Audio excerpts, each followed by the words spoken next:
Hello, welcome to walk 2 of Dog Walks with Jordi. I'm Fuzz. This is Jordi, if you can see her in the dark. We're having said at the beginning of the first one that we were going to do generally walks in Hampshire where we live. We find ourselves in Epsom, on Epsom Downs actually, for walk 2. And this is actually video 4 because the first walk turned out to be quite long, and I actually divided it into 3 different episodes. So it's actually video 4, walk 2. And as I said a second ago, we're on Epsom Downs near the famous Epsom Racecourse to do the Epsom Downs and Centenary Wood circular walk. It's a tad under 4 miles, and there's some pretty interesting historical stuff en route, not to mention the racecourse and what have you, which we'll see shortly. Yeah, I'll give you a commentary as we go. This is Jordi. She's all lips and teeth and tongue.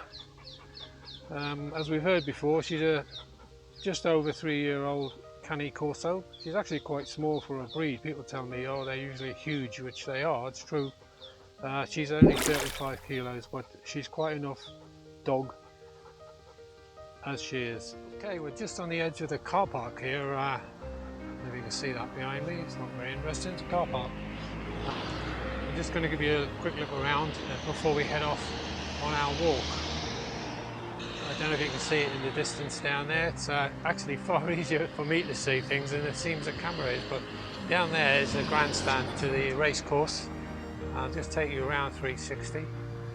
Over there is a golf course, car park, lots of people eating. There's a little sandwich kiosk thing, the pub in the distance. I didn't notice until now, but there's somebody with a horse over there. There you go. It is the racecourse. The racecourse runs along in front of us here, and we're just going to go across the road where that ice cream van is, and then we will actually cross the racecourse and head off on the walk. Okay, we're just actually crossing the racecourse here. You're looking down the finishing straight towards the finishing line. You can see, hopefully you can see the 3 furlong marker on the right hand side there. We've just come past the ice cream van. We're going to go across the racecourse and turn right and walk all the way down past the grandstand.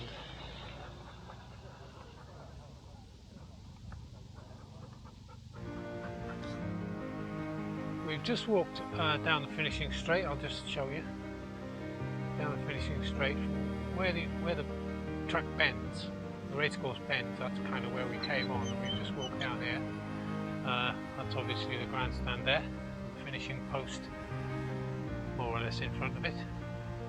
Probably can't see that from here yet, but we're actually going to go to our left now, where the land falls away there into that small valley. We're going to go and walk down there. I'll just show you.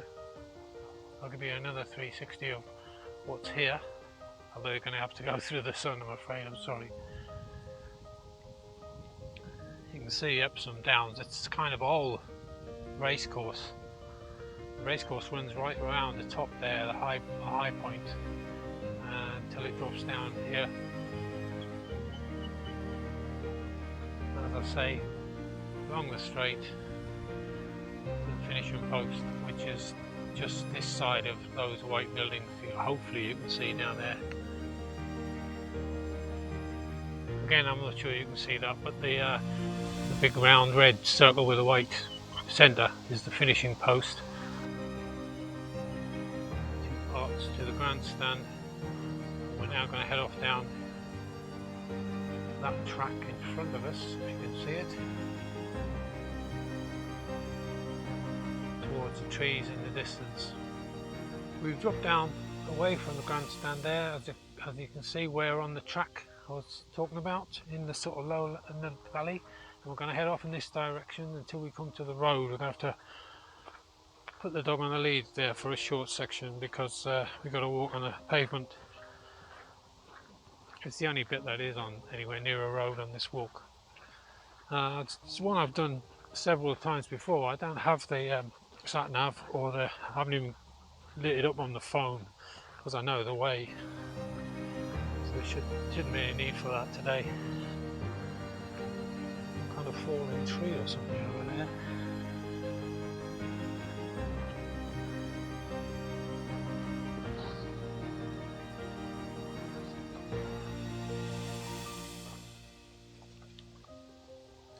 Just across there on the skyline you can see the other end of the racecourse. It's actually not a circle, kind of.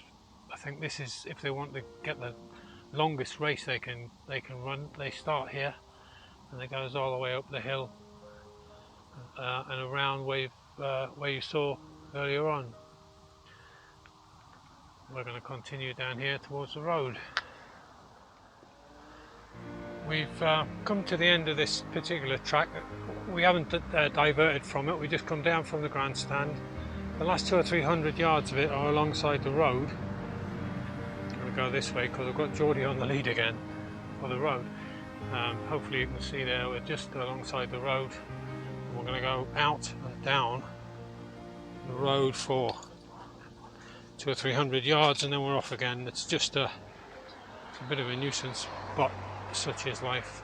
We're heading for Centenary Wood now. The grandstand of the racecourse is a feature for most of this walk. It's so high up on the downs, and we shortly get higher up again ourselves, and you can see it from time to time all the way around. You can probably do this walk without a map or anything, just by keeping the grandstand on your left hand side. Okay, we just left the road.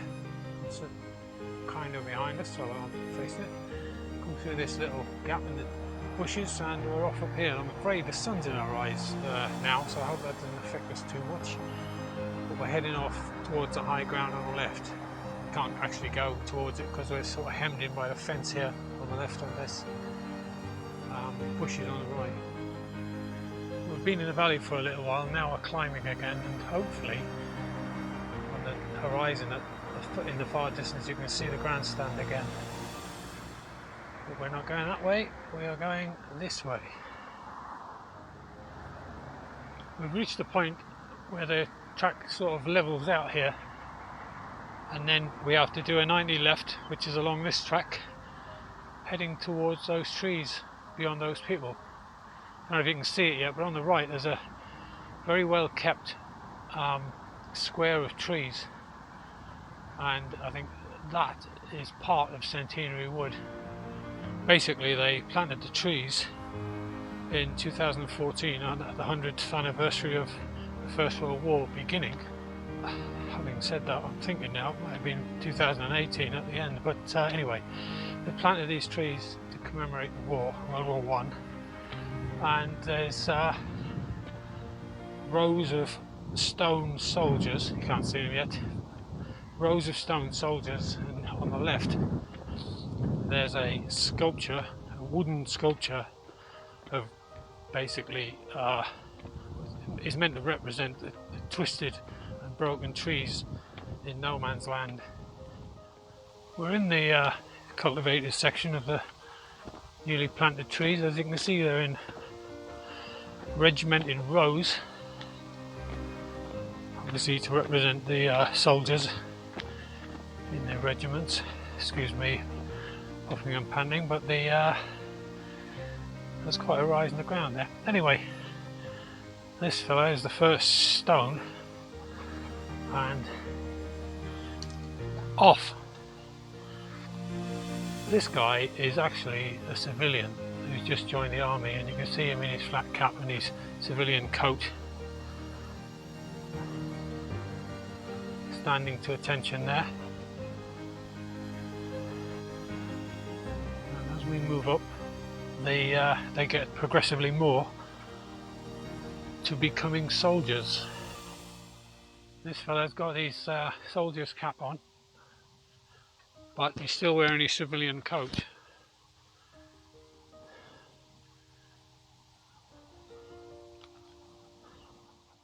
This one has his tunic on and his cap with his cap badge.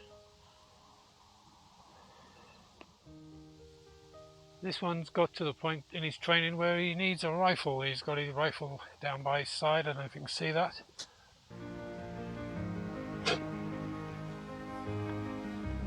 It's the famous short magazined Lee Enfield rifle, .303. SMLE they call it. It's one of the best rifles in the world for a long time. Very accurate. This fella's a Lance Corporal. Look, probably did an awful lot of shouting.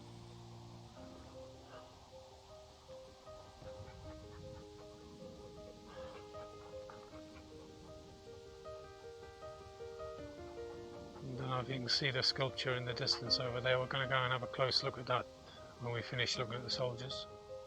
Here we see the sergeant. He probably did more shouting than the Lance Corporal and the Corporal put together, for that matter. Right, we're standing at the top of the what I've discovered is called the Regiment of Trees. It's probably obvious. As you can see, there's a plaque, I think there's one, or a stone here which tells you about it. It's been put here by the Woodland Trust, as you can probably see. I don't know if you can read this. I'm going to try not to get in the sun. It says the Regiment of Trees, commemorating the inspection of the troops by Lord Kitchener, Epsom Downs, January 1915. Below that, in the brass plaque, it says opened by HRH the Princess Royal, patron First World War Centenary Woods Project 2014 to 2018, on the 21st of June 2022. So that probably gives you a clue about when this was put here. Obviously it's kind of between the war years, not at the beginning or the end, in the end. Yeah.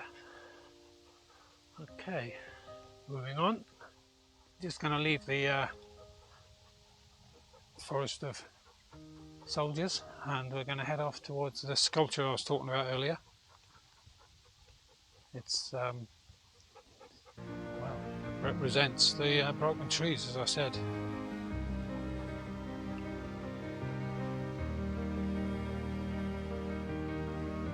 Kind of a building site the last time I was here. They'd only just finished building it. There was a fence around it. You could get in, but there was a fence around it and it was just all sort of gravel.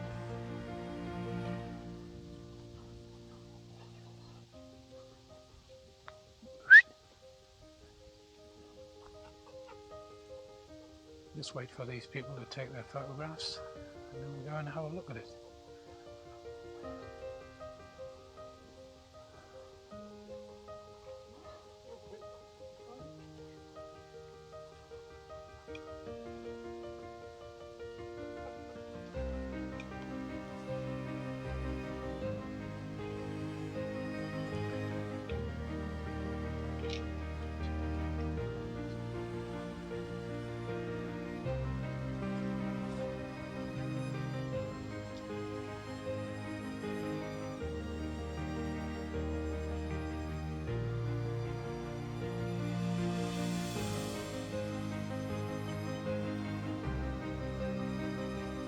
See, you can get inside it. Jordi, come!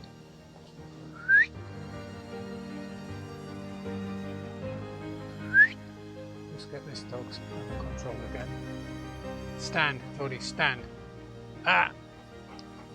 Right, as I was saying, there's inscriptions written on the inside of these great big wooden, whatever you call them, I'm not sure what you call them, but they are not easy to read, especially on this kind of sideways on. This one says, they are strewn like blossoms mown down by chant the blood, read the bit at the top, the blood brown meadow of Flanders and France, that one says. You get a crick in your neck trying to read the top. Anyway, like I say, there's lots of those things. I'm not going to try and read them all, but you get the gist of it. Quite wonderful, really. Okay, we're going to move on now. We've moved up the hill, away from the sculpture and the forest of soldiers, which are down there behind us, and we are heading in this direction.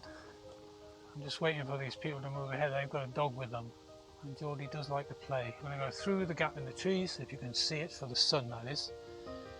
And beyond there, the last time I was here, there was a orchard, but it looks now like there's something else there. It might be a kiddies park or something. Anyway, we'll find out in a minute. We've come through the trees. It's only a matter of yards. What's that, 50 or 60 yards through the trees? Out to this side, there's a kiddies park here that wasn't there the last time I was here. This is the orchard I was talking about.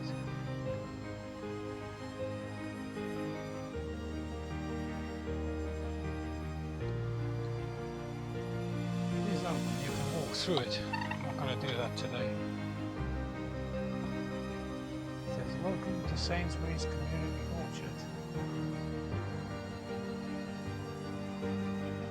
The orchard commemorates the First World War as well. What happens to the fruit, mate? Oh, well, I can imagine what happens to the fruit. Picnic tables. Actually, we may go through there after all to avoid the dog in the playground. Come on, Jordi.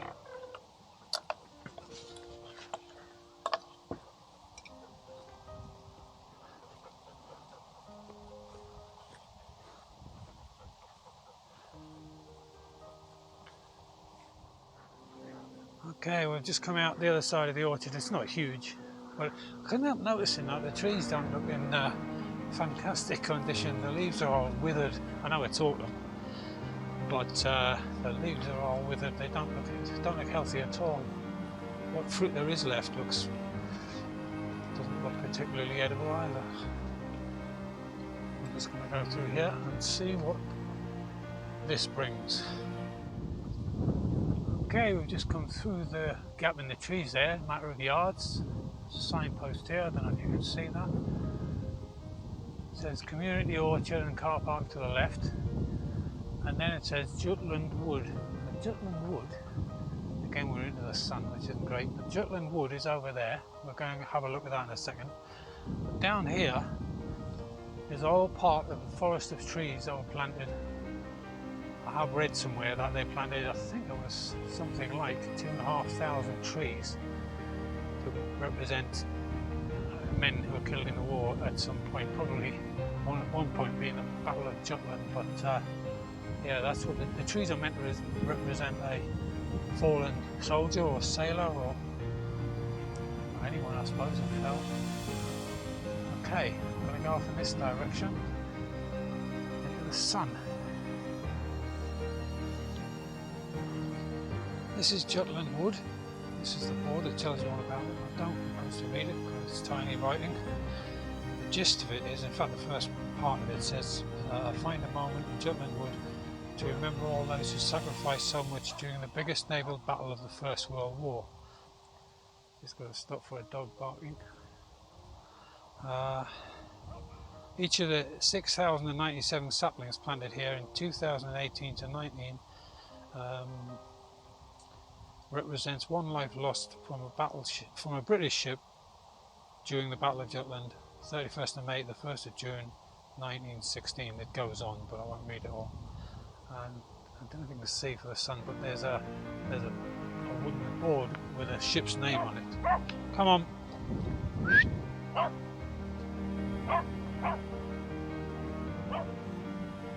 Gives you the date, 1912, HMS Sparrowhawk. 6 lives lost, 84 survivors.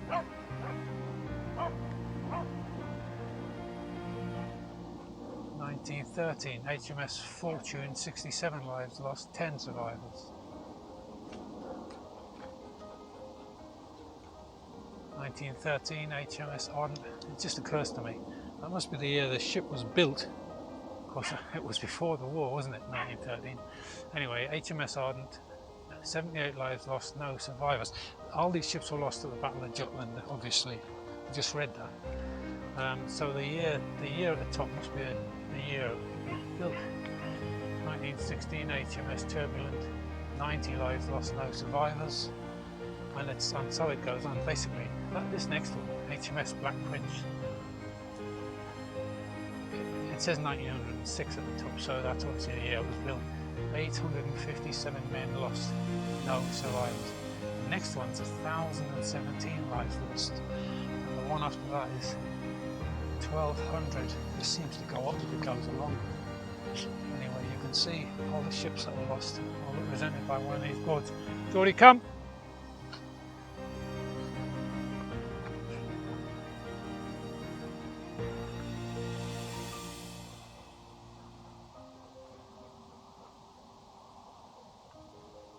Yeah, the numbers seem to go up as you progress along the rows of ships. Leaving Jutland Wood behind, we'll head off back to where we came through from the orchard, then we'll turn right. I'm not really sure what the significance of the Battle of Jutland stuff is. It's obviously a memorial to anything like that is probably welcome anywhere, but I don't know why it's here in Epsom.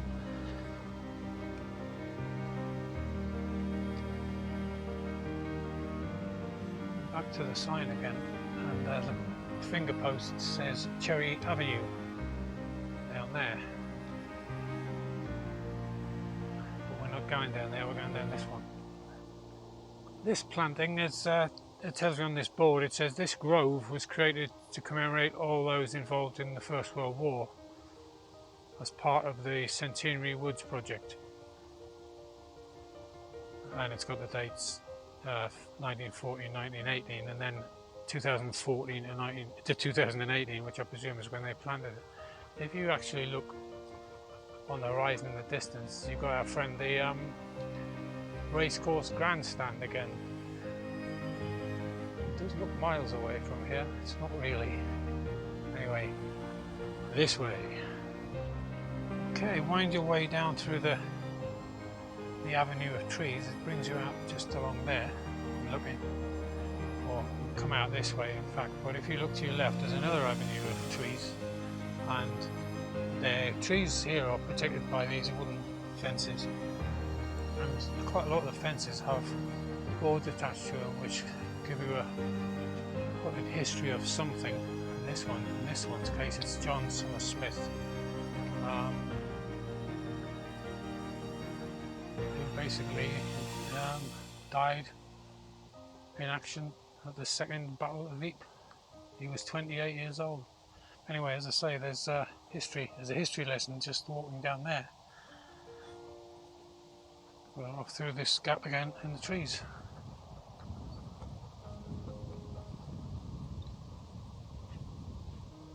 Kind of heading back for the racecourse now. I don't know if you can see it in the distance on the hill, probably not, but we're heading back for the racecourse now.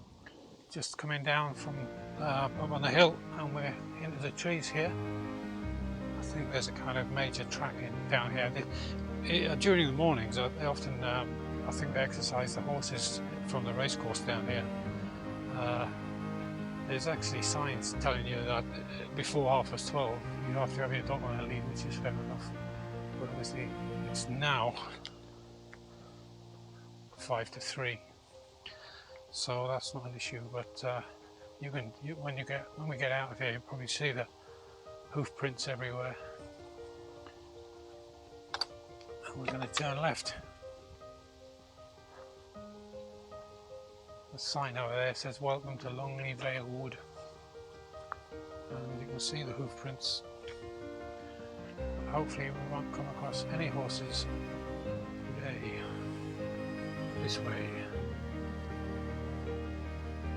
Trees now, as you can see. We've lost the wide open spaces, but not for long. We soon come out again onto the downs. There's a sign, a new one by the looks of it, in front of us here. It actually says it's 12 noon dogs to be kept on the lead. Jordi, come. Having said we won't see any horses, we'll see a horse. Thank you. She's actually very good at it. She'd be frightened of the horse. She's really timid.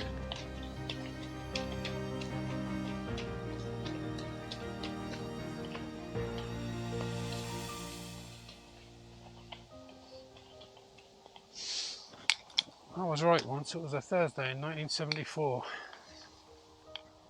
200 or 300 yards of woodland brings you to this bend, and then out into the open again. You can tell you're getting nearer to the racecourse because we've got all these kind of white fences. I don't suppose you can tell from looking at the screen, but there's quite a climb to this section. We're heading up towards the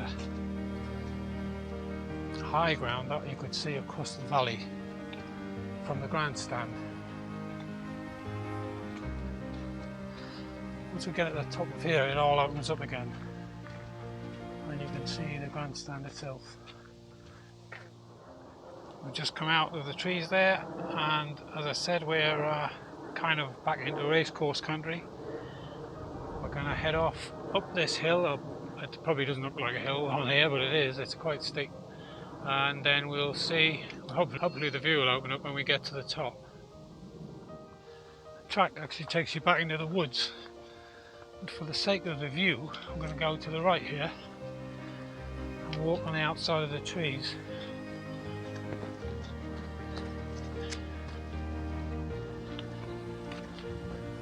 This, what looks like a racecourse on the right, actually isn't.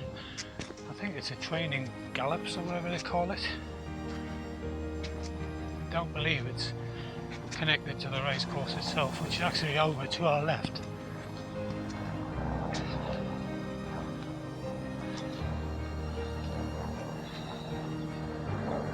Can't see anything this way for the trees, but you can see quite a long way that way. The sun notwithstanding, like.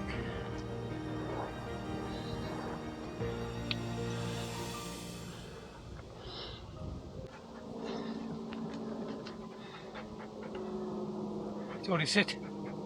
Sit. Sit. Good girl. Right, give us a big smile. Good girl.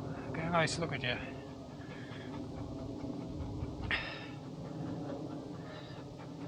Okay. Moving on. We're coming to the top of the hill now, and if you look beyond the gallops into the distance, I think it's about there in the trees. I mean, it looks miles on the camera. I'm standing here looking. It's really not as far as it looks by any means. But Walton on the hill is over there. You can walk to Walton on the hill if you want to extend this walk. But I didn't see any point in doing that today. There's not a great deal to look at. We're leaving the open downland that was on our right. Now we're coming back onto the flat where there's trees and stuff, but it's still quite open, and eventually, I say eventually, it's not very far. We'll come back to the racecourse proper. In fact, I don't know if you can see it. You can see the white fences up ahead where all the people are. That's actually the racecourse proper. I actually said at the beginning of this that I haven't brought any navigating equipment because I know the way. I might have given a false impression. I wouldn't advise you to do that unless, like me, you've done this I don't know how many times before. You can still get lost without any problem at all. If you want to find the walks I do, the majority of them are on something called an app called All Trails, and there's, like most apps, there's a free version and there's a paid version, and you download it. You can look on the map for an area, or you can put in an area, and you'll find hundreds. In fact, I think I don't know if it's worldwide, but it's certainly bigger than the UK. But yeah, that's where I used to find a lot of my walks, and you can actually do the walk in the app on your phone. There is a word of warning there though, that in the early days when I tried to do that, I found my phone went flat. So I ended up with a kind of quarter of the battery, 25% of the battery left, and I was switching the phone off and on just to keep finding my way. So I need to be a bit wary of that, which is why I ended up with the sat nav, because that'll go for days. Just be careful with your phone. Just arriving at the race course proper. There's a gallop on the left there, but this, well, gaggle of fences, confusion of fences, is actually the race course. If you look over there, you can see the grandstand where we began, and this is kind of the start where they start the races, depending on the length of them. Come on. Come on, you.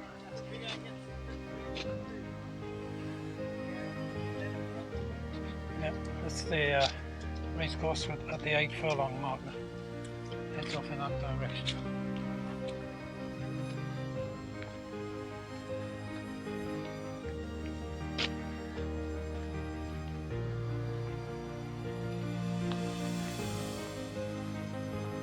See it, but through the gap between the trees and the grandstand you can actually see, well, I can see London. I don't know if you can.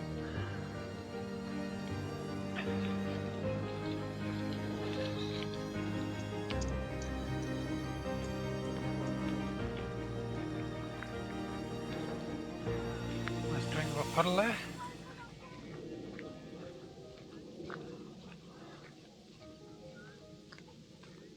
You can see the racecourse runs around behind our car park, beyond those trees, and then in front of that house, and then down the hill, and past the grandstand, the winning post. We're going to go across there, where you can see the track, across the track again, and we're back at the car park where we began. Just arriving back at the car park, although it looks miles away from there. On the screen, I've got a screen on this camera and I can see what you can see, and it looks miles away, but it isn't. The race course again, and then we're back at the ice cream van. Something I should have said at the beginning was, if you liked what you've seen, even just a tiny bit, could you please subscribe to the channel and give us a like. It helps massively. I don't do this for remuneration. I can't. I don't get paid. I've never been paid anything. It's all very new anyway. I just do it for to try and get people out in the fresh air. Really, I'm doing it myself anyway, so I thought I'd film it. So if you could subscribe and give us a thumbs up, I'll be really grateful. Well, that's us back at the car. Apologies for looking like a 67-year-old who's just walked the best part of 4 miles.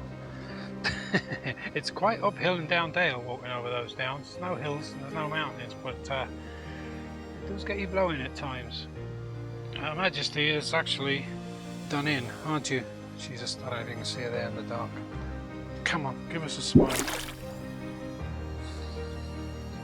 Yeah, as I said a little while ago, if you could give us a thumbs up and subscribe to the channel, that would be brilliant. Signing off, we'll see you on the next one. Cheers!